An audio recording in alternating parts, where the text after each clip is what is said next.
In the heart of Africa, there was a village called Adinkra. This village was famous for one thing: its beautiful, story-filled Kente cloth. The looms in Adinkra didn't just weave thread.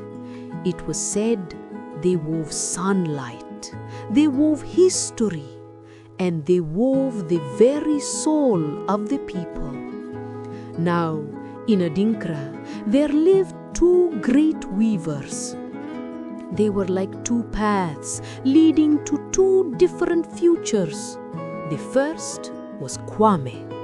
Kwame was a master. His hands were fast, so fast you could not even see them move. His patterns were so amazing they would confuse your eyes. Kings and queens sent bags of gold for his work. But Kwame was a man of secrets. His workshop was silent. His walls were high. He believed in one simple, hard truth. The spider that shares its web-spinning secret with the fly is a fool. One hot afternoon, a small boy named Kofi crept into Kwame's workshop. His eyes were wide with wonder. He had been watching Kwame for weeks from a mango tree. "Master, your hands, they fly. Could I just watch? Or maybe sweep the floor?" Kwame stopped. The silence in the room was louder than a drum. He turned his head, his eyes cold. "The floor is clean, and my gift is mine." Kofi ran away, his face hot with shame. But you see, there was another weaver. On the other side of the village square was Amina. Amina's workshop was not a workshop at all. It was a celebration. It had no walls. It was under a giant shady iroko tree. It was always full of laughter and singing and the sound of many looms. Amina was also a master. But where Kwame's cloth was perfect, Amina's cloth was alive. It was full of joy. She saw Kofi wiping his eyes at the edge of the trees. Her loom went quiet. "Ah, a new traveler. Your eyes look thirsty for more than water. Come." Kofi, his voice small, told her what happened. "Master Kwame sent me away. He said his gift is his." Amina nodded, her expression soft. "Kwame's loom is heavy with pride, but pride is a lonely friend. It is like the man who builds a fine house but forgets to build a door. He is safe, yes, but he is also a prisoner." She pointed to a small empty loom. "You want to learn? It is a good thing. But first, a riddle for you, small one. I have a mouth but never speak. I hold the stories of our grandmothers. What am I?" Kofi thought hard. "A drum?" Amina laughed, close, but no. "It is the loom and the cloth it weaves." She guided Kofi's hands. "A gift is not a stone you hide in your pocket, Kofi. It is a seed. What good is a seed if it is not planted? Weaving is like life. One thread alone is weak. You can snap it, but when many threads are woven together, they are strong." And so Kofi began to learn. As the years passed, Kwame's workshop walls grew higher. He grew richer and he grew lonelier. Amina's workshop grew bigger. It was now a school. Kofi was her best student, but there were many others. When a baby was born, Amina and her students wove a blanket. When a couple married, they wove a gift.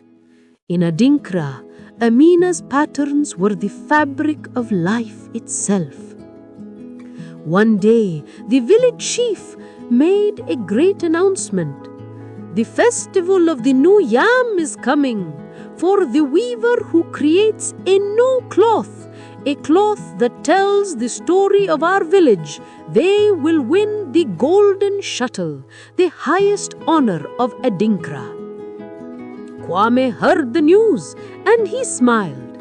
The story of the village. I will show them the story of a master. He locked his door. He began to work on his masterpiece.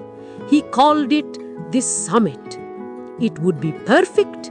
It would be a cloth of impossible genius. The lone lion hunts best, he muttered, and this lion will feast.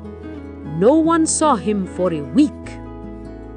In Amina's workshop, there was a great discussion. Master, how can we weave the story of the whole village? Amina smiled. We cannot weave this cloth alone. A song with only one note is a terrible song. We will weave a cloth of community. Her plan was simple.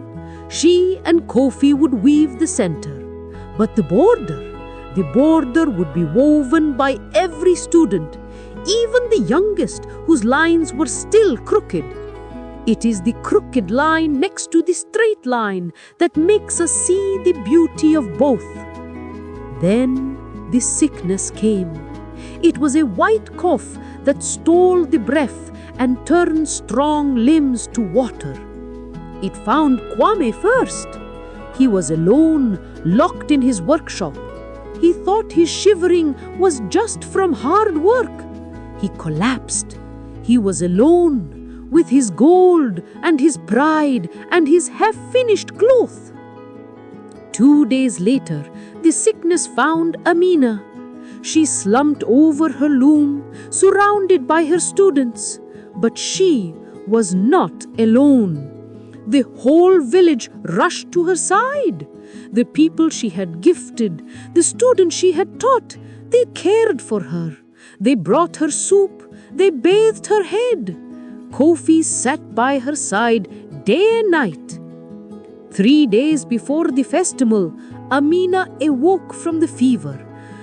The cloth of community, it is not finished.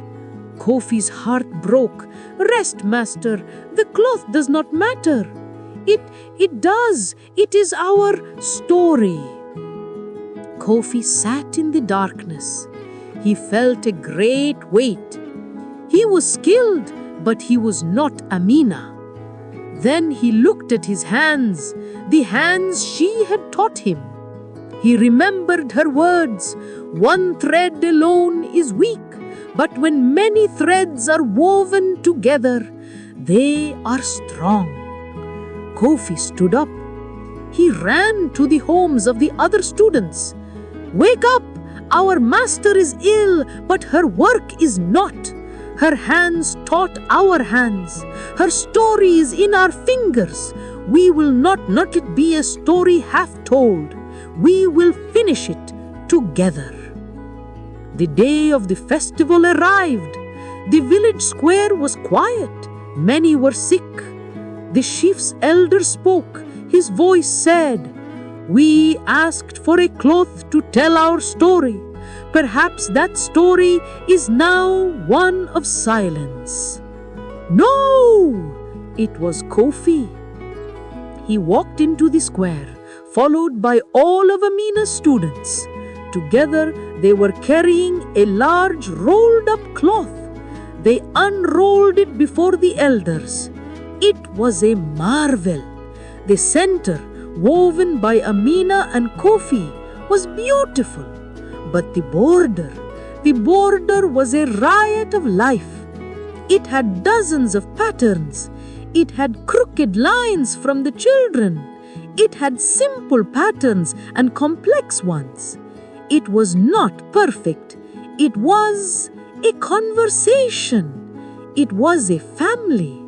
It was the cloth of community. The people in the crowd began to cry because they saw themselves in the threads. Just then, a cry was heard. The village healer had finally broken down Kwame's door. They found him on the floor, a ghost of a man, thin and sick.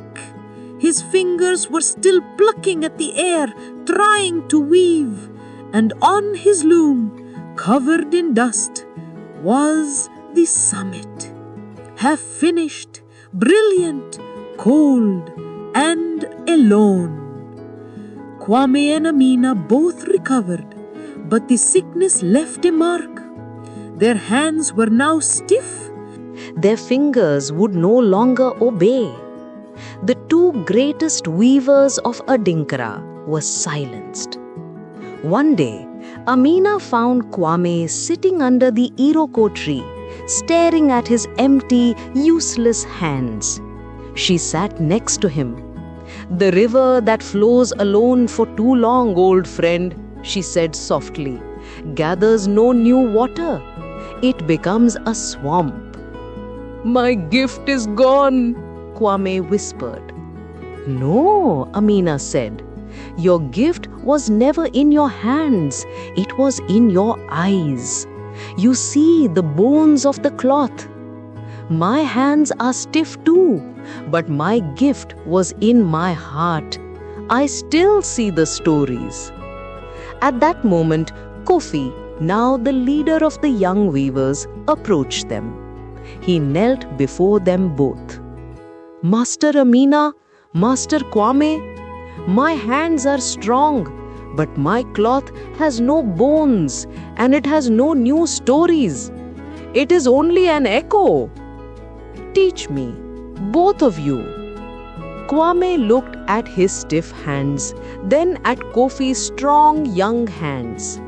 For his whole life, he thought this boy wanted to steal his gift. Now he saw the truth.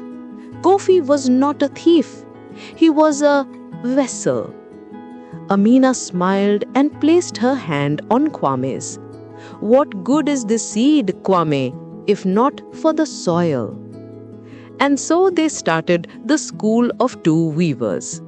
It was not in a silent room. It was not under a tree. It was in the center of the village. Kwame, with his sharp eyes, taught the pattern and the skill. "No, the tension is wrong. Do it again." Amina, with her warm heart, taught the story and the soul. "Yes, but why is the pattern angry? Show me in the color." And Kofi? Kofi became the greatest weaver the land had ever known. His cloth had the mind of Kwame and the heart of Amina. And the village learned the lesson. The gift of the weaver was never in the hands. It was in the sharing. The story teaches us this. A gift is a seed. If you bury it in a locked chest, it rots into a lonely dust. But if you plant it in the open soil of a community, it grows into a forest that shades and feeds everyone.